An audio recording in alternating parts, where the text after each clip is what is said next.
अस्सलामुअलैकुम नाजरीन, कैसे हैं आप सब। Welcome to Shahwar TV. नाज़रीन, आज हम एक ऐसे रेसलर के बारे में बात करेंगे जिसे ताकत और एग्रेशन की वजह से द एनिमल कहा जाता था। आज हम बात करेंगे बटिस्टा के बारे में, जिसने सालों डब्ल्यूडब्ल्यूई फैंस के दिलों पर राज किया था। माइकल बटिस्टा एक रिटायर्ड प्रोफेशनल रेसलर होने के साथ साथ एक एक्टर और मिक्स्ड मार्शल आर्टिस्ट भी है। बटिस्टा 18 जनवरी साल 1969 को आर्लिंगटन काउंटी वर्जीनिया में पैदा हुआ था। इसकी बिल्ड हाइट 6 फुट 6 इंच है। ये 4 मरतबा वर्ल्ड हैवीवेट चैंपियन बनने के साथ साथ 3 दफ़ा टैग टीम चैंपियनशिप भी अपने नाम कर चुका है। इसका शुमार उन चंद रेसलर्स में होता है जिन्होंने रॉयल रंबल के इवेंट में 2 मरतबा जीत हासिल की हो। बटिस्टा ने OVW यानी ओहियो वैली रेसलिंग में साल 2000 में डेब्यू किया था। बाद इसने OVW में चैंपियनशिप भी अपने नाम की और इसके बाद शिकस्त के बाद OVW को अलविदा भी कह दिया। 9 मई साल 2002 में बटिस्टा ने WWE को ज्वाइन कर लिया और अपना पहला tag team match Randy Orton और फारूक के खिलाफ खेला था और इसमें जीत भी हासिल कर ली। बाद रिक फ्लेयर को ज्वाइन किया और केन के खिलाफ काफ़ी मैचेस भी खेले।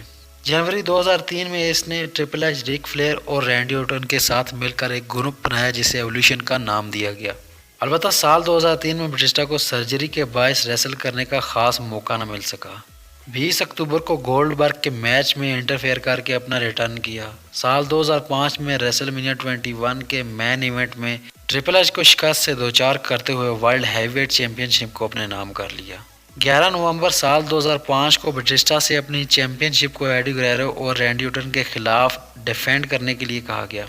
अलबत्ता ये मैच एडी की डेथ की वजह से ना हो सका था। 9 जनवरी साल 2006 में WWE ने ऐलान किया कि मार्क हेनरी के खिलाफ मैच में बटिस्टा की इंजरी के बायस अपनी वर्ल्ड हैवीवेट चैंपियनशिप रिलिंक्विश करनी पड़ेगी। नाज़रीन, 26 नवंबर साल 2006 में बुकर टी से चैंपियनशिप भी जीत ली। अलबत्ता रेसलमेनिया 23 के 2 माह बाद ये अंडरटेकर से शिकस्त भी हो गई।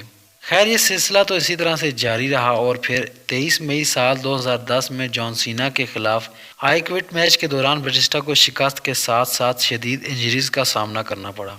बाद इसने सीना और WWE के खिलाफ लीगल एक्शन लेने का ऐलान भी किया था और WWE को अलविदा भी कह दिया।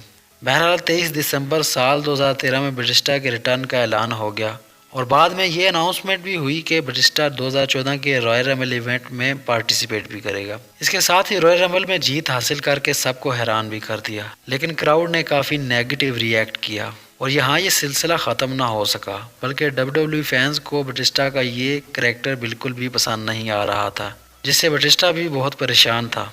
खैर, ये सिलसिला इसी तरह से जारी रहा और बिलाखिर बटिस्टा को रेसलमेनिया के मैन इवेंट में ट्रिपल थ्रेट मैच के दौरान डैनियल ब्रायन के हाथों शिकस्त हो गई।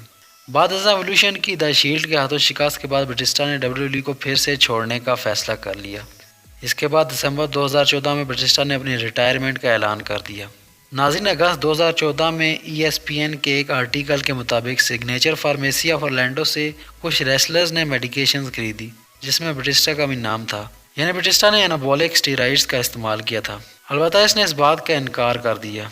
इसने 16 जून साल 2010 में विंस के खिलाफ MMA में जीत भी हासिल की थी। इसकी नेटवर्थ $13 मिलियन है और इसकी रिहाइश टैंपा फ्लोरिडा में है। आज की वीडियो यहीं तक थी। उम्मीद है नाजरीन आपको ये वीडियो पसंद आई होगी। ऐसी मज़ीद वीडियोज़ देखने के लिए हमारा चैनल सब्सक्राइब करें।